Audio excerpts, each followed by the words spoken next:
Vamos aprender mais uma vez.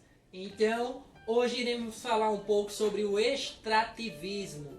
Também é um outro recurso, uma outra atividade que acaba movimentando a economia, como nós temos falado nessas últimas aulas, tá? Mas afinal de contas, o que é o extrativismo? É você extrair ou coletar recursos naturais, tá? Mas nós temos algumas características ou alguns tipos de extrativismo.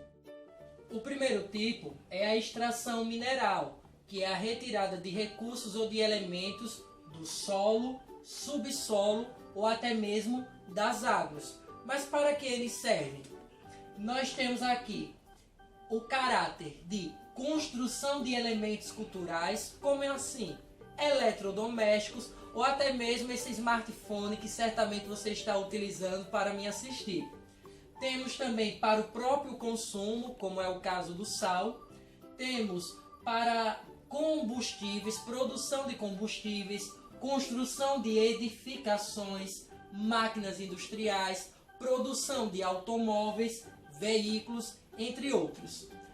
Os mineradores são os profissionais que trabalham na mineração, beleza? O garimpo é a prática de você extrair da natureza, do meio ambiente, minerais preciosos ou semipreciosos, como o diamante, a esmeralda, o ouro, e os profissionais que trabalham no garimpo são chamados de garimpeiros, tá ok? O nosso segundo tipo é a extração vegetal. Normalmente são espécies vegetais que não são cultivadas na agricultura, beleza? Então elas servem para quê?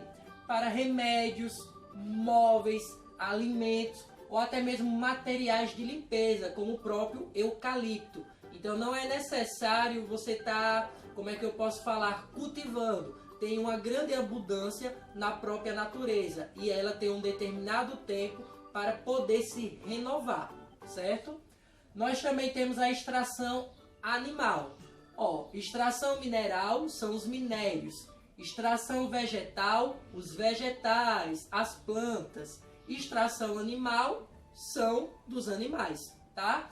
Então serve para a produção de roupas, de alimentos, de acessórios. Contudo, tem que ser uma prática sustentável, porque nós vimos naquele tour virtual ecoturístico que fizemos que a prática, a caça predatória, na verdade, acaba levando alguns animais à extinção, como nós citamos o exemplo dos jacarés, tá certo? Então esse é um grande perigo para essa extração animal, porque o ser humano acaba alterando ou explorando a natureza de forma inconsciente, insustentável, a ponto que a natureza não consegue se renovar, certo? Aqui, para que haja essa extração animal, é necessário que órgãos competentes eles possam dar o alvará, tá? Eles possam permitir, eles possam dar a permissão, certo? Um desses órgãos é o Instituto Brasileiro do Meio Ambiente e dos Recursos Naturais Renováveis, resumindo, o IBAMA, ou também o próprio Estatuto do Índio, que é uma lei, na verdade, que garante aos índios, a esse povo, né, o direito de permitir como ou não pode ser explorado ou extraído recursos ou elementos da natureza. Tanto é que daí vai aparecer muitas lendas, como o Curupira, da Iara, o que mais? O Saci Pererê, que eram para assustar esses exploradores, esses caçadores dentro das suas matas, ou seja, eram guardiões, tá? Da flora e da fauna. Por último, nós temos a questão da pesca, que também é realizada dentro dos parâmetros naturais, como nos lagos, rios, mares. Contudo, também tem que seguir uma regra de restrição, ou seja, de cuidados com a natureza. Entre eles, não podem ser utilizados os explosivos ou substâncias tóxicas ou até mesmo químicas. Então tem que respeitar a natureza. O extrativismo tem esse grande caráter negativo, porque a prática é insustentável, desrespeitando a natureza, os recursos que ela permite, que ela nos disponibiliza, acaba levando ao enfraquecimento do solo, as queimadas, o desmatamento, a extinção de espécies vegetal ou animal, tá certo?